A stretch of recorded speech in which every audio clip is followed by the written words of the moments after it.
सरकारच्या लोकप्रिय घोषणा, कामांचा धडाका यांना ते कशी टक्कर देणार आहेत, या सगळ्या प्रश्नांची उत्तरं देण्यासाठी मी आमंत्रित केलंय शिवसेना उद्धव बाळासाहेब ठाकरे पक्षाचं परखड युवा नेतृत्व, माजी मंत्री आणि आमदार आदित्य ठाकरेजी यांना, आणि त्यांच्याशी आता संवाद साधणार आहेत मुंबई तकचे संपादक साहिल जोशी सर आणि माझे सहकारी अनुजा धाकरस.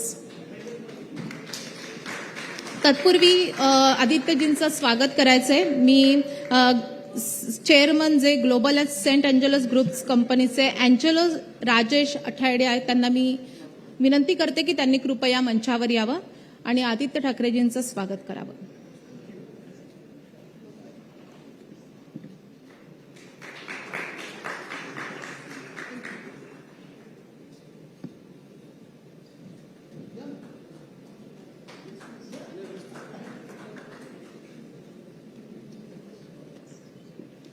आपण आता गप्पांना सुरुवात करूया.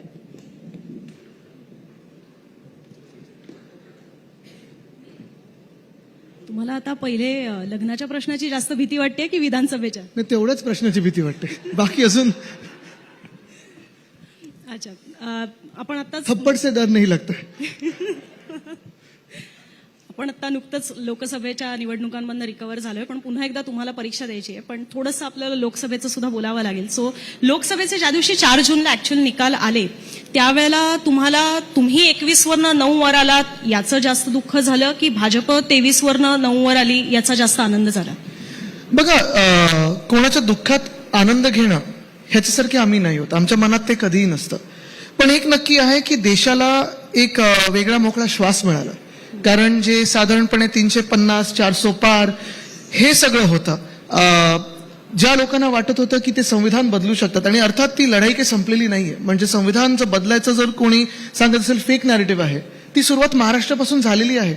जे घटनाबाह्य सरकार, जे अवकाळी सरकार आपल्या डोक्यावर बसवलेलं आहे, त्या संविधानाला बाजूलाच ठेवून बसवलेलं आहे.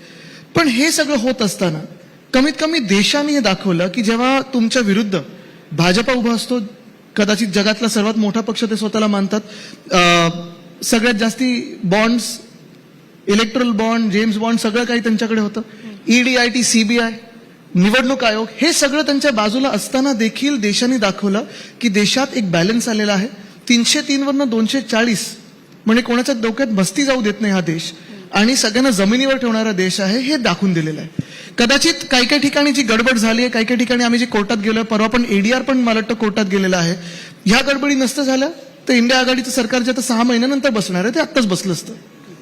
आणि अजून एक मोठा फरक पडला, तो म्हणजे भाजपमध्ये अनेक नेते जे दबून होते, जे नाराज होते, त्यांनी आनंदाने फोन केला आणि अभिनंदन केलेलं. नाव सांगू शकाल काय? कशाला? महाराष्ट्रातले की वरचे सुद्धा? देशभरातले. पण याचं अनालिसिस कसं करता येईल ज्या निवडणुकीचे जे निकाल लागलेले त्या गोष्टींचं? कारण याच्यामध्ये कसं आहे की भाजपला त्यांनी सत्ता तर दिलेली आहे, ही गोष्ट मान्य केलीच पाहिजे. 240 जागा भाजपला मिळालेल्या, त्यांच्या सीट्स कमी झाल्या, ही गोष्ट बरोबर आहे. पण तरी सुद्धा विरोधी पक्षांवरती एवढा विश्वास नाही टाकलेला आहे की त्यांना पूर्ण सत्तेची चावी त्यांच्या हातात दिलेली आहे. मग याकडे कसं बघता येईल? महाराष्ट्राने वेगळ्या पद्धतीने मतदान केलं असं वाटतं का? देशामध्ये म्हणजे महाराष्ट्रातली परिस्थिती वेगळी होती म्हणून ते तसं झालं? ह्याच्यात महत्वाचं म्हणजे जो पक्ष स्वतःला 400 पार सांगतो आणि 272 घेऊ नाही शकत, किंवा देश त्यांना तेवढा आशीर्वाद देत नाही, त्यांचा विजय नाही आहे, हा हारच आहे. जे नेते खरोखर ते खरं तर त्यांनी राजीनामा द्यायला पाहिजे होतं. भाजपमध्ये ही चर्चा सुरू आहे असं माझ्या कानावर आहे, मला माहित नाही, त्यांच्या अंतर्गत राजकारणात मला जायचं नाहीये. पण मूळ मुद्दा हा आहे की आज आपण पाहतोय देशामध्ये जे विरोधी पक्ष आज आपण पाहतोय समोर आहे, नीटची परीक्षा कॅन्सल होणं, पोस्टपोन होणं, अनेक गोष्टी पार्लमेंटमध्ये ज्या विरोधी पक्षाला आवाज मिळाला, गेले 10 वर्ष ना विरोधी पक्षामध्ये आवाज होता ना भाजपमध्ये आवाज होता. आणि हेच मी सांगतोय, कुठे ना कुठेतरी हा बॅलन्स येणं गरजेचं आहे. देशातला प्रत्येक राज्याचा आवाज तिथे ऐकणं गरजेचं आहे, प्रत्येक राजकीय प्रवाहाचा, राजकीय पक्षाचा आवाज तिथे ऐकणं गरजेचं असतं. कारण हा देश नुसतं काही दिल्लीतून चालणारा देश नाहीये, वेगळ्या वेगळ्या राज्यातून तिथे निवडून देतो. आणि भाजपाला ज्यांच्या सोबत जायला लागलेलं आहे, TDP असेल, JDU असेल, मांझी असतील, चिराग पासवान असतील, त्यांना संपवण्याचा प्रयत्न भाजपने केलाच होता. आणि हे सगळे हिंदुत्ववादी पक्ष आहेत का? पण हे तर आता राजकारणाचं एक रूपच झालंय ना की तुम्हाला सुद्धा काँग्रेस बरोबर जावं लागतंय, शरद पवारांबरोबर जावं लागतंय, तसं भाजपला त्यांच्या बरोबर जावं लागतंय कुठे. मग हे जर होत असेल, मग भाजपने आम्हाला हिंदुत्व काय असतं ते शिकवू नये.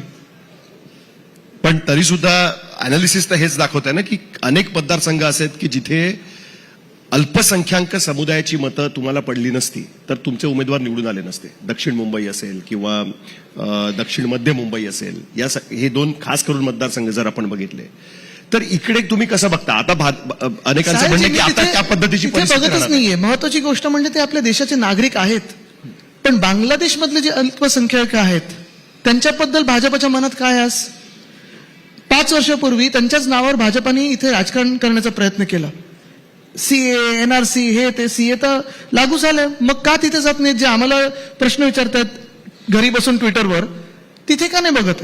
म्हणून हे जे प्रश्न ना, मायनॉरिटी, मेजॉरिटी, हा समाज, तो समाज, हा धर्म, जात, आम्ही हे कधी जातपात धर्म बघत नाही. आमचं जे गाणं आहे शिवसेनेचं ते जातपात धर्म, शिवसेना शिवसेना शिवसेना. आणि म्हणून देशाच्या नागरिकांनी जे काय आहे ते मतदान केलेलं आहे आणि समोर आहे आपलं. अयोध्येत काय झालं? पण आपण मताधिक्यासंदर्भात सुद्धा बोलायला हवं, कारण की तुमचा खरं तर माझ्या मते लोकसभा निवडणुकांनंतर पहिल्यांदाच असा सविस्तर इंटरव्ह्यू होत असेल, तर तुमच्याच मतदारसंघामध्ये इतर वेळी त्यांनी घेतलेलं आहे असंच बसून. पण तुमच्याच मतदारसंघामध्ये वरळीमध्ये खूप कमी मार्जिन मिळालेलं आहे तुमच्या त्यावेळेसच्या उमेदवाराला आणि आत्ताचे खासदार अरविंद सावंत यांना. त्याचं काही तुम्ही अनालिसिस केलं की तुम्ही तिथले आम्ही आमदार काम आहात? करतो, अनालिसिस करत नाही. फायनली मतदान कसं करायचं, किती करायचं. मुंबई 20 मेला जास्तीत जास्त आपला जो मराठी टक्का होता तो कुठे होता, गावी होता, कुठे होता? मला वाटतं हे सगळं, कारण 20 मे साधारण आपल्या सगळ्यांचे सुट्ट्यांचे दिवस असतात. पण मला वाटतं त्या अनालिसिसमध्ये न जाता आता पुढचा जो टप्पा आहे ह्याच्याकडे बघणं गरजेचं आहे. तुम्ही 1 मताने जिंका, 1000 मतांनी जिंका, लाखभर मतांनी जिंका. तसं पाहिलं गेलं तर मताधिक्य वरळीचं असेल, तुम्ही कुठच्याही दुसऱ्या मतदारसंघाचं घ्या, हे तर आहेच. पण त्याच्याही जास्ती मला वाटतं अनालिसिस झालं पाहिजे वाराणसीच्या मताधिक्याचं. स्वतः प्रधानमंत्री महोदय ज्यांनी 10 वर्ष बहुमताचं सरकार चालवलं दिल्लीत, जेवढं केंद्रीकरण त्यांच्या सत्तेत झालं तसं कधीही आपल्या देशात झालं नव्हतं. पीएमओ जेवढं स्ट्रॉंग होतं, पीएमओ मिरर त्यांनी तिथे वाराणसीत केला होता, ते 3दा मागे होते निवडणुकीत. तर मला वाटतं हा एक महत्वाचा प्रश्न आहे की ठीक आहे आमच्या सगळ्या मतदारसंघांचा आपण अनालिसिस करूच, पण जे भाजपाचे चेहरे होते, जे 400 पारकडे बघत होते, ज्यांनी 10 वर्ष देशाला कुठच्या कुठे म्हणजे विश्वगुरू केलं, त्यांच्या मतदारसंघात ते 3 वेळा मागे का होते? हा देखील एक प्रश्न आहेच. नाराजी तिथे काय? हा देखील एक प्रश्न आहेच. अयोध्येत का हरले? हा देखील एक प्रश्न आहेच. आणि मग मला वाटतं की आता अनालिसिस करत असताना एक देशातलं अनालिसिस झालं पाहिजे की खरोखर जे एडीआरनी विषय मांडलेला आहे, जी गफलत झाली असेल, ईव्हीएम बद्दल असेल, मतमोजणीमध्ये असेल, जसं आता आम्ही उत्तर पश्चिम मतदारसंघाबद्दल कोर्टमध्ये गेलेलो आहे, हे सगळं कोर्टात तर उघड होईलच.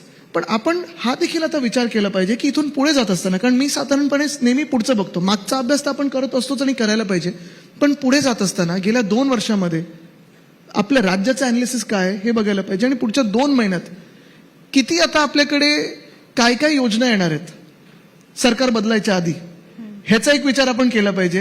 ह्यानं आपण ह्या गडबडीत जायचं की आता नवीन महाराष्ट्र जो घडवायचा आहे त्याच्यावर मला वाटतं विचार करणं गरजेचं आहे. पण पुढचाच विचार करायचा आहे म्हणून की तुम्ही पण आता विधानसभा निवडणूक लढवालच आणि तुम्ही मधल्या काळामध्ये खरं तर अनेक आव्हानं दिलेली होती, ठाणे कल्याणमध्ये जाऊन सुद्धा. सो आता अजूनही सुद्धा- आहेत ती आव्हानं मी दिलेली आहेत, हा, मागे तोच वळणार प्रश्न नाही. आहे की आता सुद्धा वरळी आणि आणखीन एक मतदारसंघ तुम्ही निवडाल का? म्हणजे 2 मतदारसंघांमधनं तुम्ही निवडणूक लढवाल बघा का? आता तरी जसं पक्ष सांगेल तसं आहे, पण त्याच्या अगोदर आपल्याला पण आठवत तुमची असेल, इच्छा असेल माझी इच्छा कुठूनही लढायची, कुठला मला पक्ष मतदारसंघ? सांगेल तिथून लढायची तयारी आहे. पण तुम्हाला सांगतो म्हणजे वरळी सोडणार की नाही अजून एक सोडणार? नाही, वरळी तर सोडू शकतच नाही, कारण तिथे अजून काम बाकी आहे, काम करत आहोत आम्ही. कारण सरकारमध्ये जे आम्ही काम करत होतो, जे एका वेगळ्या वेगाने काम करत होतो, पोलीस हाऊसिंगचा विषय आहे. बीडीडी आता आमचा पहिला फेज डिसेंबरपर्यंत, जे आम्ही 1 ऑगस्ट 2021 सुरू केलेलं, पहिला टप्पा डिसेंबरमध्ये चावी वाटप होईल.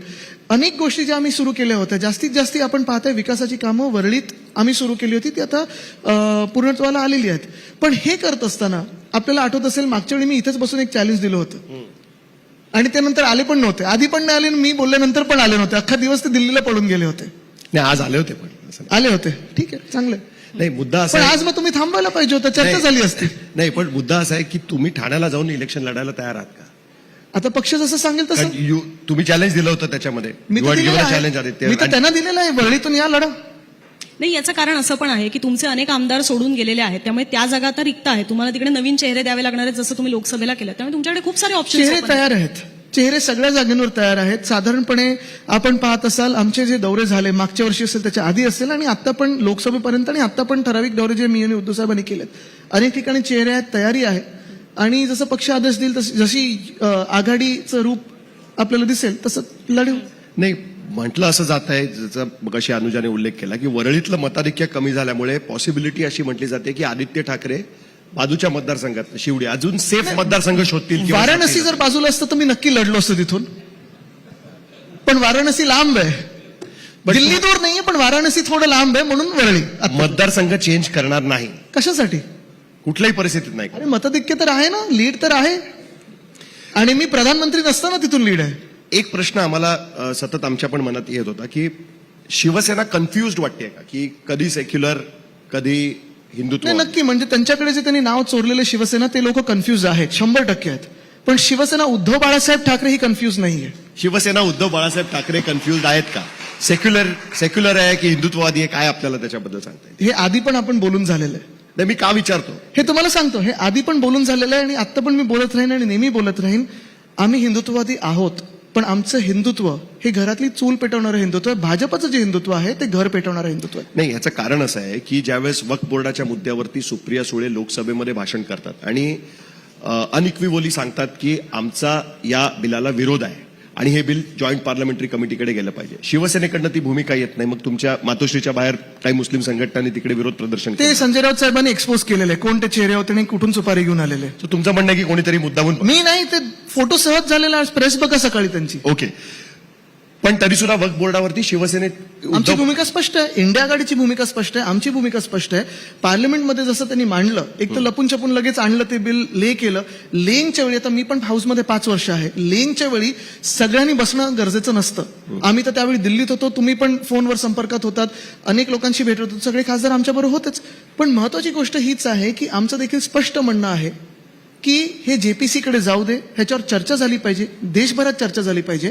आणि वक्फ बोर्डच्या ज्यावेळी आपण बोलतो ना, त्यांच्या बोर्डामध्ये जात तर राहतच आहे भाजपवाले, पण केदारनाथ बद्दल काय? स्वतः शंकराचार्य बोललेले आहेत की तिथे 300 किलो सोनं आपल्या केदारनाथ मंदिराचं चोरीला गेलेलं आहे किंवा कुठे गायब झालेलं आहे की कुठे ते अकाउंटेबल नाहीये. त्याच्याबद्दल काय? अयोध्येत जे पाणी भरलं किंवा छतातून गळती लागली, तो कोणाचा बोर्ड आहे? तिथे सरकारी बोर्ड नाहीये. जे अयोध्येच्या आजूबाजूला लोढा नावाचे बिल्डर आहेत, मला माहित नाही ते कुठच्या पक्षात आहेत, पण त्यांनी जे सगळं घेतलेली जमीन आहे. तुम्हाला मंगल प्रभात लोढांच्या याच्याबद्दल नाही म्हणायचं? नाही, मला माहित नाही ते स्वतः आहेत मी की कोण- विचारतोय. नाही, त्यांचे कोणी असू शकतात, त्यांचे कोण नातेवाईकही असू शकतात, मला माहित नाही नाव, कारण त्यांचं इथे पण दिसतं तिथे पण दिसतं, मंत्री पण आहेत भाजपमधून. पण भूमिका ही आहे किंवा प्रश्न हा आहे की त्यांनी जी जागा घेतलेली आहे, तिथे हजारो एकर जी जागा घेतलेली आहे, तिथे धाम बांधण्यासाठी घेतलेलं आहे, आश्रम बांधण्यासाठी घेतलेलं आहे, मोफत सगळे आपण जे तिथे तीर्थयात्रा करू त्याच्यासाठी घेतलेलं आहे की बिल्डिंग बांधण्यासाठी घेतलंय? तसाच प्रश्न परवाकडे जर आपण पाहिलं तर मला वाटतं वायर मध्ये ही बातमी आलेली आहे आणि काही आपण पण दाखवली असेल. 2-3 लोकांना आणि अदानी समुदायाला तिथे मिळालेलं आहे. ती जागा आर्मी ट्रेनिंगची होती. म्हणजे आदर्श जसं प्रकरण आहे तसंच आहे. आर्मी ट्रेनिंगची जागा डिनोटिफाय केली आणि ह्या इंडस्ट्रियलिस्ट आणि ह्या ग्रुप्सला दिलेली आहे. मग वक्फ बोर्ड बद्दल ठीक आहे, तिथं चर्चा होईलच, पण अयोध्या धाम बद्दल असेल, केदारनाथ धाम बद्दल असेल, ह्याच्यावर आपण चर्चा का नाही करत आहे? भाजप ह्याच्यावर बोलत का नाही? जर हिंदुत्वाबद्दलच बोलायचं असेल तर त्याच्यावर पण बोला. ते पण जेपीसी आम्ही मागत असो. आज हिंडनबर्गचा रिपोर्ट आलेला आहे सेबीवर.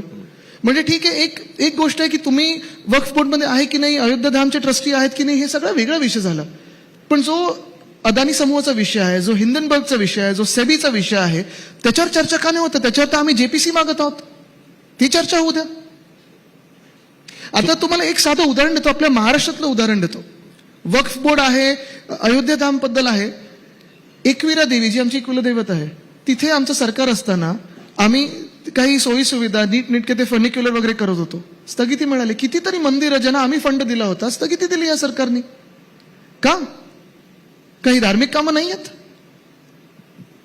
खरं तर तुम्ही मगाशी आता एका उत्तरामध्ये सुपारी असा उल्लेख केलात आणि मधल्या काळामध्ये अनेकदा त्याच्यावर आरोप प्रत्यारोप होत आहेत.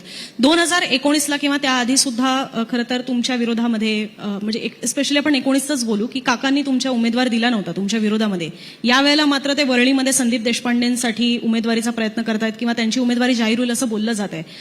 तुम्ही मुंबईत अक्षर चावडीवर आला होता तेव्हा तुम्ही असं म्हटलेलं होतं की आम्हाला एक लक्ष्मण रेषा आखून दिलेली आहे की काकावर किंवा त्यांच्या विरोधात काही बोलणार नाही.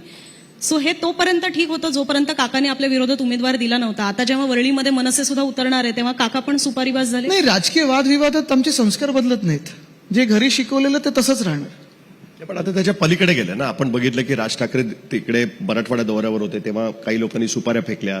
तुमचं म्हणणं होतं पण की मला ते वाटतं काल शिवसेनेचे आणि नाही. आज साहेबजी, काल आणि ठाण्यामध्ये आज- आपण बघितलं नाही, नाही, काल आणि आज मध्ये आमचं स्पष्टीकरण आलं. काल पण मी बोललो ते होतो. बरोबर आहे ना. पण की ठाण्यामध्ये आपण बघितलं ना काय झालं ते. जे झालं ते झालंय. आता काल पण झालं, आज संजय राऊत साहेब काल बोललेले आहेत. मला वाटतं दोन्हीकडून स्टेटमेंट्स आलेले आहेत. महत्वाची गोष्ट ही आहे, तुम्हाला सांगतो काय होणार आहे की सगळेच पक्ष निवडणुकीत उतरणार आहेत.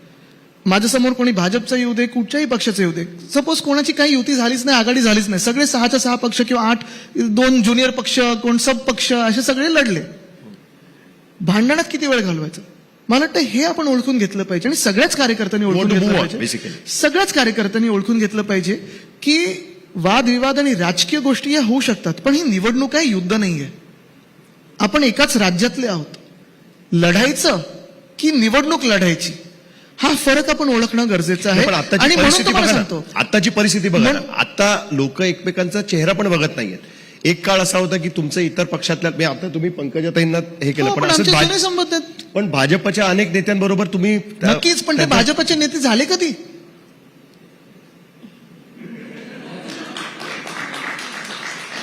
म्हणजे तुम्हाला सांगतो 2014 ते 19 एक वेगळा भाजपचा काळ. 14च्या आधीचा अर्थात आमची मैत्री होतीच, घट्ट मैत्री होती. 14 नंतर पण आम्ही जुळून घेण्याचा प्रयत्न केला. 14 मध्ये भाजपाने युती तोडली होती, आम्ही नाही. पण तेव्हा देखील आपल्याला आठवत असेल, जे आणि आता पण ज्या मैत्र्या आमच्या आहेत, ज्या पारिवारिक मैत्र्या आहेत, त्या तशाच आहेत. कारण ती भाजप ही वेगळी होती, ती वाजपेयी साहेबांची भाजप होती. इथे प्रमोद काका आणि मुंडे काका होते. आजची जी भाजप आहे, जे पहिले 5 चेहरे तुमच्या समोर येतात भाजपचे टीव्हीवर 2019 नंतरचे, ते कधी इम्पोर्टेड आहेत विचारा त्यांना. आणि ते मनापासून भाजपचे आहेत का? उद्या भाजपची सत्ता गेल्यानंतर ते त्यांच्या होम पार्टीत जाणार नाहीत का विचारा. नाही, पण पक्षामध्ये लोक येत जात असतात. तुम्ही सुद्धा बरोबर आहे ना. नाही, तुम्ही सुद्धा होता त्यावेळेस. केसर साहेबजी, म्हणून मी सांगतो, म्हणून तुम्ही बाहेर आलेलेच लोक होते. एक्झॅक्टली, म्हणून मी सांगतो, जे आमच्या पक्षात आलेत कधीही, म्हणजे गेल्या 20 वर्षातले असतील, गेल्या 10 वर्षातले असतील, गेल्या 10 मिनिटातले असतील, अनेक लोक आमच्या पक्षात आले. त्यांना तुम्ही विचारा, कधीही आम्ही त्यांना सांगितलं आहे का की तुमच्या ज्या पक्षातून तुम्ही आलात त्यांना उलट सुलट काहीतरी बोला, त्यांचं कॅरेक्टर असं करा किंवा त्यांच्या नेत्यांवर काहीतरी वाईट आणि वेडवाकडं बोला? कधीही सांगणार नाही. आणि जर उलट काही बोलले तर आम्ही त्यांना रोखतो. कारण हे एक पद्धत असणं गरजेचं आहे आपल्या राजकारणात. आज आपण महाराष्ट्र ठीक आहे, निवडणूक म्हणून आपण लढत आहोत आणि निवडणूक लढल्याच पाहिजेत. वेगळ्या वेगळ्या विचारधारा आहेत, आपले वेगळे वेगळे विचार असतात, ते लढलेच पाहिजेत. पण हे करत असताना आपण पाहत आहोत, गेल्या 2 वर्षामध्ये जास्तीत जास्त उद्योग हे गुजरातला गेलेले आहेत.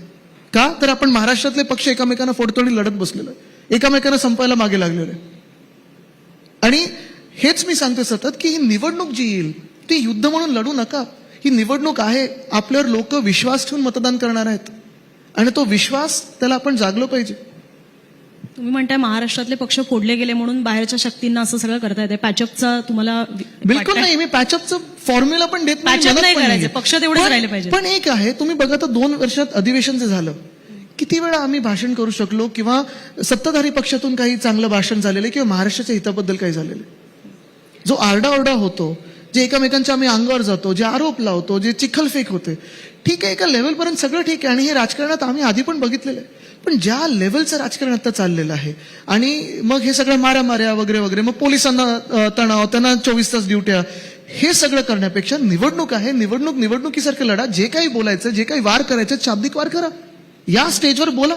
पण उतरल्यानंतर तुम्ही एकमेकांचे शत्रू नाही आहेत. आपण एकाच राज्यासाठी लढतोय. कुठच्याही पक्षाला बहुमत मिळू शकेल, कोणी सरकारमध्ये बसू शकेल, पण कमीत कमी शत्रुता ठेवू नका. नाही, पण हे तर आता एव्हिडंट झालेलंच आहे ना की आता शिवसेनेकडनं एकनाथ शिंदेना भेटणं पण बंद झालेलं आहे. तुमच्या पक्षातनं ते बाहेर पडलेच, पण ते मुख्यमंत्री आहेत, कशाहीमुळे झाले असतील. उद्या तुम्ही जर मुख्यमंत्री झालात किंवा तुमच्या पक्षातनं आता मी मागच्या वेळी तर तयार होतो, तुम्हाला सांगितलं होतं याच स्टेजवर बोला, ते आले नाहीत, मी काय करू शकतो? नाही, पण मी ऑफिशियल बिझनेस बद्दल बोलतोय. बोलवा परत. आमच्याकडे आले तर आम्हाला आनंदच आहे, पण मला बिझनेस आम्ही करतच नाही. पण आणि- जसे शरद पवार आणि- जातात भेटायला, तुम्ही जाल कुठल्या प्रश्नासाठी बघा भेटायला? काय की बघा, एक आहे की जे राज्य लुटायला निघालेले आहेत, जे राज्यातून सगळे उद्योग गुजरातला पळवत आहेत, त्यांच्याकडे काय जाऊन सांगणार तरी काय? तुम्ही काय बोलणार? तुम्ही आता जसं मी सांगितलं होतं ना, आपल्याला चर्चा करायची. बघा, मी बंद दाराडी चर्चा केली तर लोकांना वाटेल काहीतरी भलतं चाललंय. मी तर सांगतो चला इथे बसवा, त्यांना बोलायला तयार आहे मी. वेदांत फॉक्सकॉन बद्दल बोलूया, सगळ्याबद्दल बोलूया. पण तुम्ही अनेक गोष्टींवर आरोप केलेले आहेत. आता म्हणजे तुमच्याकडनं विरोध असताना, मग याकडनं विरोध असताना सुद्धा पवार मोदींना भेटले. तो कार्यक्रम राजकीय नव्हता, पुरस्काराचा होता. पण पवार मोदींना भेटले. पवार वर्षावर जातात, शिंदेना भेटतात. तसं तुमच्या पक्षाकडनं का नाही होत? बिलकुल नाही होणार. आणि तुम्ही अनेक घोटाळ्यांचे आरोप कारण जे करता महाराष्ट्र लुटायला निघालेले आहेत त्यांच्यावर आम्ही समझोता करू शकत नाही. पवार साहेब एक वरिष्ठ नेते आहेत. ते अनेकदा जाऊन, जेव्हा मी पण पाहिलेलं आहे, माझे वडील मुख्यमंत्री असताना येऊन चर्चा करतात. वेगळ्या वेगळ्या त्यांचे जे एक्सपिरियन्स आहेत ते सत्ताकारणामध्ये कसं होऊ शकतं, राजकारणात कसं होऊ शकतं, सरकार चालवताना त्यांचा जो अनुभव आहे तो ते शेअर करतात. आणि ती त्यांची सवय नेहमी राहिलेली आहे. तुम्हाला एवढंही सांगतो, आता मी त्यांच्यापेक्षा मला वाटतं वयाने 1/3 असेल, पण माझ्याशीही तेवढे ते सिरियसली चर्चा करतात काही विषय असतील तर. आमचा बीडीटीचा विषय होता, तिथे एका शाळेचा विषय होता, त्यांनी मला बोलून घेतलं होतं. ते शाळेचे अध्यक्ष आहेत. तर हे सगळे जे विषय आहेत ना, मला वाटतं ते महत्वाचे असतात. पण ज्या व्यक्तींनी महाराष्ट्राला लुटायचंच ठरवलेलं आहे त्या व्यक्तींसोबत मी तरी बसू शकत नाही. हा, जर बसायचं असेल तर अशी चर्चा करायला तयार आहे, त्यांना बोलवा, मी चर्चा करायला तयार. अनिल देशमुखांनी मधल्या काळामध्ये आरोप लावलेला होता आणि त्याच्यामध्ये तुमचं नाव त्याच्यामध्ये, तुम्हाला कधी त्यांनी ही गोष्ट सांगितली होती अनिल देशमुखांनी, ज्यावेळेस त्यांना येऊन बघा, कोणी हे भेटलं सगळं होतं आता जग जाहीर त्यावेळेस आहे. तर सरकारमध्ये तुमच्या हे बरोबर सगळं होते. जग जाहीर आहे. नाही, पण तेव्हापासून आपण पाहिलं असेल त्यांची सुटका मागच्या वर्षी झालेली आहे. Right. संजय राऊत साहेबांना पण तसंच. आणि दोघांची बेल ऑर्डर बघा, जेवढ्या कडक शब्दांमध्ये कोर्टाने त्याच्यात दिलेलं आहे, हे तर आहेच. पण हे तर मी बोलतो महाराष्ट्राचे विषय झाले. आता पुढे बघत असताना सेबी बद्दल काय करायचं सांगा. अनिल देशमुख जी आमदार आहेत, विरोधी पक्षात आहेत, त्यांच्यावर आरोप झाले, कोर्टाने ज्यांनी त्यांना अटक केलेली होती त्यांना झाडलं, सोडलं, सगळं झालं. पण सेबी बद्दल काय करायचं सांगा. जेपीसी लागली पाहिजे की नाही लागली पाहिजे. सेबी केवढे गुंतवणूकदार सेबीवर विश्वास ठेवून करत असतात पण गुंतवणूक. तरी त्या मुद्द्यावरती तुम्ही महाविकास आघाडीमध्येच एकत्रित हे दिसत नाही. शरद पवारांनी स्पष्टपणे सांगितलं होतं हिंडनबर्ग रिपोर्टवरती विश्वास ठेवण्याची अजिबातच गरज नाही. तुमची भूमिका वेगळी आहे. पण आता जे रिपोर्ट आलेला आहे सेबी बद्दल, चौकशी तर होऊ द्या, मग विश्वास आम्ही ठेवू की नाही ठेवू, हा देशाचा विषय आहे. ठीक आहे. मला वाटतं अनुजा, आपल्याकडे काही इकडे विद्यार्थी पण आलेले आहेत. कोणाला जर काही 1-2 प्रश्न असतील तर आपण घेऊ शकतो. आय थिंक कोणाला असेल तर हात वर करा, मग आपण प्रश्न घेऊ शकतो त्याच्यामध्ये. If somebody wants to ask question. त्यांना पटलंय माझे विषय, बघा कोणालाच विचारायचं. Yes. तो माईक आपण तिकडे जाईपर्यंत मी एक पुढचा प्रश्न घेते, कारण तुमचं विजन काय आहे हे सुद्धा समजून घेणं गरजेचं आहे. कारण तुम्ही आता निवडणुकांना सामोरं जाणार आहात. तर गेल्या वेळेला ज्या वेळेला तुम्ही सत्तेत आलात त्यानंतर कोविडच्या आधी जेव्हा तुम्हाला एक ब्रिदिंग पिरियड मिळालेला होता, तेव्हा तुम्ही नाईट लाईफचा कॉन्सेप्ट आणलेला होता की मुंबईसारख्या ठिकाणी तर मुंबई 24 तास जागीच असते, आपण अनेक वर्षांपासून म्हणतोय, पण नाईट लाईफ ती आत्ता आली. त्याच्यानंतर तुम्ही पर्यावरणाचे मुद्दे अनेक मांडत असता. सो आता सुद्धा तुम्हाला पुन्हा एकदा आमदार होण्याची संधी मिळाली तर महाराष्ट्रासाठी तुमच्या पक्षाचं विजन काय असणार आहे? तुमचं स्वतःचं वरळीसाठी काय विजन असणार आहे? आमदार की मंत्री?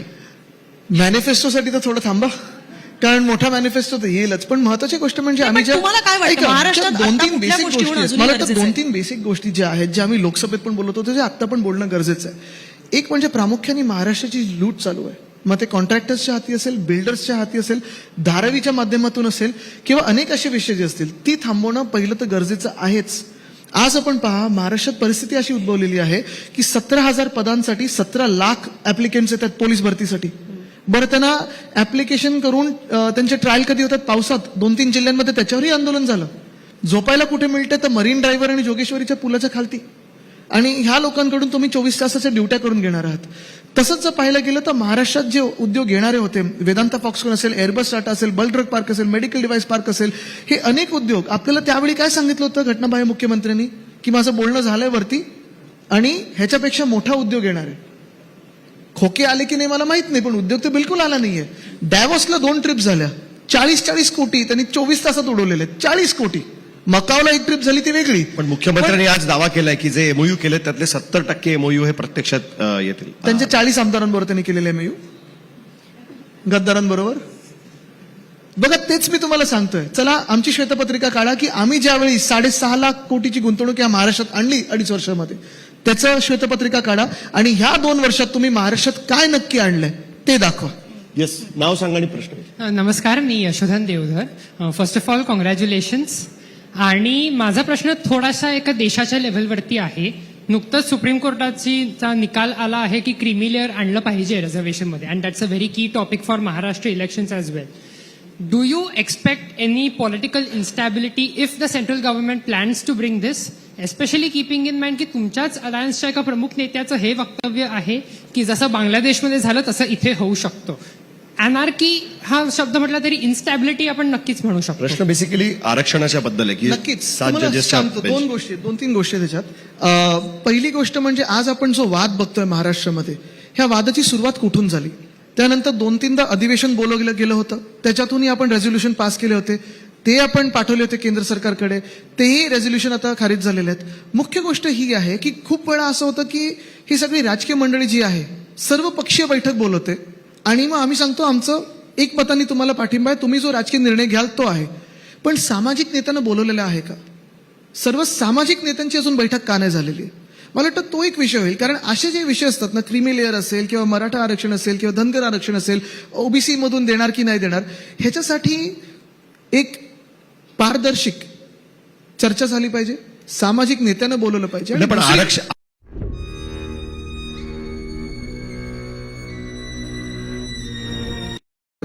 की चला समजून चला की आपण आरक्षण 1 मिनिटं दिलं आणि ज्यांच्या हक्काचं आहे, जे मागत आहेत त्यांना मिळालं पण पाहिजे. आरक्षण दिल्यानंतर आपल्या राज्यात गेल्या 2 वर्षात एक तरी नवा उद्योग किंवा नोकरी निर्माण झाली आहे का? कशात तुम्ही आरक्षण देणार आहे? मुख्य गोष्ट ही आहे. आणि बांगलादेशमध्ये जे घडलं ना, ते 2-3 गोष्टींमुळे घडलं. एक तर जो आता तो आरक्षणाचा विषय होता तो होता. दुसरी गोष्ट म्हणजे बांगलादेश ही एक इमर्जिंग इकॉनॉमी होती आणि नक्की आहे, अजून तरी आपण मानतो की इमर्जिंग इकॉनॉमी आहे. पण नुसतं इमर्जिंग इकॉनॉमी असून आणि असे विषय सोडून नाही होत, तर त्याच वेळी त्यांनी जो काही लोकांचा आवाज होता तो दाबण्याचा प्रयत्न केला, डेमोक्रेसीला क्लॅम्पडाऊन केलं आणि तिथे गडबड होते. हे विषय जगभरात जर तुम्ही पाहाल ना, आजच मी पुस्तक एक वाचलं पूर्ण म्हणजे संपलं, जे मी आपल्याला सांगत होतो, 10 rules of a successful nation. एका यशस्वी देशाचे 10 मेन रूल्स काय असायला पाहिजे, बेसलाईन काय असायला पाहिजे, रुचिर शर्माचं पुस्तक आहे. आणि त्याच्यात ह्या काही गोष्टी त्यांनी दिलेल्या आहेत महत्वाच्या, म्हणजे डेमोक्रेसी असायला पाहिजे, सगळ्यांचा आवाज ऐकायला पाहिजे, इन्फ्लेशन किती असायला पाहिजे, डेट किती असायला पाहिजे, हाईप असताना किती आपण वाढू शकतो. मला वाटतं हा जो विषय इन्स्टेबिलिटीचा, तुम्ही बघा, सॉरी तुम्हाला उदाहरण देतो. आज जर 17,000 पदांसाठी 17.5 लाख लोक ऍप्लिकेशन घेऊन येत असतील, त्याच्यात मी मध्ये आझाद मैदानला पण काही मुलांना भेटलो, महिला पोलिसांसाठी वेगळी त्यांनी भरती घेतली आहे. पण ह्याच्यात जर तुम्हाला एमकॉम आणि LLB डबल ग्रॅज्युएट वगैरेचं मुलं येत असतील, ह्यांना जर नोकऱ्या नसतील आणि हे पोलीस भरतीच्या ह्याच्यासाठी येत असतील 17.5 लाख ऍप्लिकेंट्स मधून, तुम्ही आज राज्याची परिस्थिती काय विचार करा. मला शेवटी एक विचारायचं आहे की आरक्षण याची गरज आहे असं वाटतं, कारण बाळासाहेबांचं आरक्षणाबद्दलचं मत हे जगजाहीर होतं.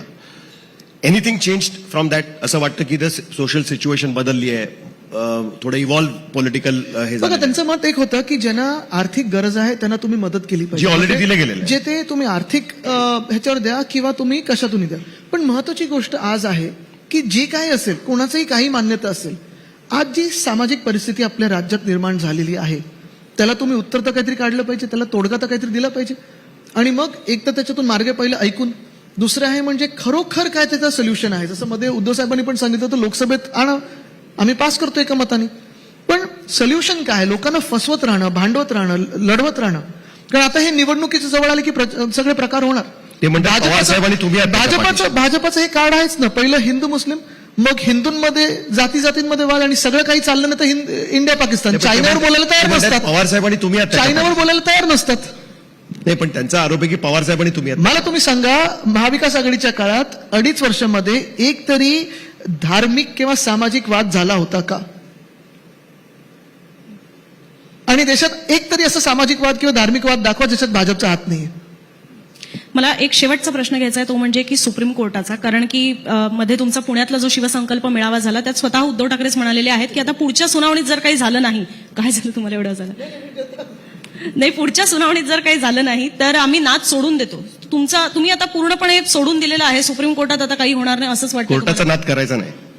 साहेबजी द्या उत्तर. माझी केस नाहीये कोर्टामध्ये, तुमची केस आहे. बघा, केस सगळ्यांची आहे. कारण विषय हा, परत मी तुम्हाला सांगतो, विषय बेसिक आहे. विषय हा आहे की ज्या पद्धतीने इथे सरकार पाडलं गेलं, ज्या पद्धतीने पक्ष फोडला गेला, 2 पक्ष फोडले, एक परिवार फोडलं, आणि सगळं झाल्यानंतर जे प्रथा आतापर्यंत राहिलेली आहे किंवा जी मान्यता आहे आपल्या संविधानामध्ये की कोणालाही जर पक्ष बदलायचं असेल तर आमदार किंवा खासदारकीचा राजीनामा द्या, पक्ष बदला, निवडणूक लढा आणि तुम्ही जे काही बनाल आनंदात राहा. इथे ते न करता पक्ष चोरला, पक्षाचं नाव चोरलं, पक्षाचं चिन्ह चोरलं आणि 40 चोरांना तुम्ही मुख्यमंत्री आणि जास्त आमदार त्यांच्याकडे गेले. सगळं जे काही असेल, पण लोकशाहीत जे तुम्ही पक्ष बनवलेला आहे, पक्ष प्रमुखाला काही मान्यता आहे की नाही? मग आतापर्यंत जे आम्हाला पत्र यायची निवडणूक आयोगाकडून असेल, सगळ्याकडून असेल, ते पक्षप्रमुख म्हणून यायची. तर 40 सोनानं तुम्ही जी वैधता दिलेली आहे ना, जी लेजिटिमेसी दिलेली आहे, ते संविधान मानतं की नाही, सुप्रीम कोर्ट मानतं की नाही, मला वाटतं त्याच्यावर आहे. दुसरी गोष्ट म्हणजे आता 2 वर्ष आपण चालूच आहे. म्हणजे आता पुढची तारीख पूर्ण मान सन्मानाने मी सांगतो, पूर्ण कोर्टाचा मान राखून सांगतोय की कधी ना कधीतरी याचा निकाल लागणं गरजेचं आहे. कारण आता निवडणुका 2 महिन्यावर आलेल्या आहेत आणि हे सगळं झाल्यानंतर मला वाटतं निकाल जर आला, निवडणुकीच्या आधी आला, निवडणुकीच्या नंतर आला, गेल्या 2 वर्षात जी राजकीय परिस्थिती बिघडलेली आहे, जी राजकीय परिस्थिती वाईट होत चाललेली आहे, जी लूट महाराष्ट्रात झालेली आहे, मग त्याच्यासाठी जबाबदार कुठचा पक्ष राहील? आणि हे जे आमच्यासोबत घडलेलं आहे, हे बघा, मी नुसतं शिवसेना म्हणून विचार करतच नाहीये. मी एक पण अजून कोर्टावर विश्वास आहे का? असायलाच पाहिजे ना आपल्या देशात, हे म्हणणं गरजेचं आहेच. विश्वास पण असेल, तुम्हाला- पण आता तुम्ही त्याचा फॉलोअप फार घेणार नाही. तुम्ही आता कधी ना विधानसभेत कधीतरी निकाल लागेला विश्वास आहे. पण खरंय, पण तुम्हाला एक सांगतो की हे कोणाबरोबरही घडू शकतं. जेव्हा इंडिया आघाडीचं सरकार येईल, आम्ही अशा राजकीय मनाचे नाही होत, पण उद्या भाजपबरोबर पण घडू शकतं की कमळ कोणतरी भलताच घेऊन गेलं. चिखलमध्ये कुठेही जाऊ शकतं ना कमळ. तर मूळ प्रश्न हाच आहे की ही राजकारणाची पद्धत, चला कोर्टात एक निकाल येईल तेव्हा येईल, निवडणुकीत येईल केव्हा येईल, आपल्याला सर्वांना हे राजकारण मान्य आहे का? मला वाटतं ती बेसलाईन आज आहे. याच मुद्द्यावरती महाराष्ट्राची जनता विधानसभेमध्ये काय मतदान करेल हे आपल्याला बघावं लागेल खरं तर. पण आदित्य ठाकरे, जेव्हा जेव्हा तुम्ही येतात त्यावेळेस एक गोष्ट सांगितली पाहिजे की सगळ्या प्रश्नांना उत्तर द्यायची तुमची तयारी असते. आणि माझी अपेक्षा आहे की यावेळेस ज्यावेळेस कॅम्पेन सुरू होईल त्यावेळेस आपल्याला अनेकदा भेटावं लागणार आणि वरळीवरनं खूप प्रश्न विचारले जाणार आहेत त्यावेळेस. कारण आणि सरकार आल्यानंतर पण सगळ्या प्रश्नांची उत्तरं मी देत राहू. अपेक्षा आहे की सरकार आल्यानंतर, सपोज सरकार आलं अपेक्षा तर सरकार येण्याची तुम्हाला आहे असं तुम्ही म्हटलेलं. नाही, ठीक आहे. बघा, सरकार अर्थात आमची मान्यता आहे की आमचं सरकार येईल, पण हे निवडणूक आहे, राजकारण होत राहील. पुन्हा एकदा मी सांगतो, मुख्यमंत्री शिवसेनेचा होईल, पुन्हा एकदा सांगतो मी, मुख्यमंत्री शिवसेनेचा होईल. पुन्हा एकदा सांगतो मी, महत्वाची गोष्ट बघा, हे सगळं तुम्हाला सांगतो, जेव्हा आमच्याकडे मुख्यमंत्री पद आला, आमच्या मनात पण नव्हतं ते कधी येईल. आणि तुम्ही उद्धव साहेबांना कधी विचारा, ऑन कॅमेरा ऑफ कॅमेरा, रात्री झोपेतून उठवलं तरी सांगतील की माझ्या स्वप्नात कधी नव्हतं. पण तुम्हाला एक सांगतो की जी आता लूट चालू आहे, जे घटनाबाह्य मुख्यमंत्र्यांनी 40 चोर आपल्या महाराष्ट्राला राज्यकर्ते म्हणून मिळालेत, ह्यांना पळवल्याशिवाय मी राहणार नाही. खूप धन्यवाद. आदित्य ठाकरे आपल्याशी बोलत होते, एकदा टाळ्यांच्या गजरामध्ये. Thank you so much.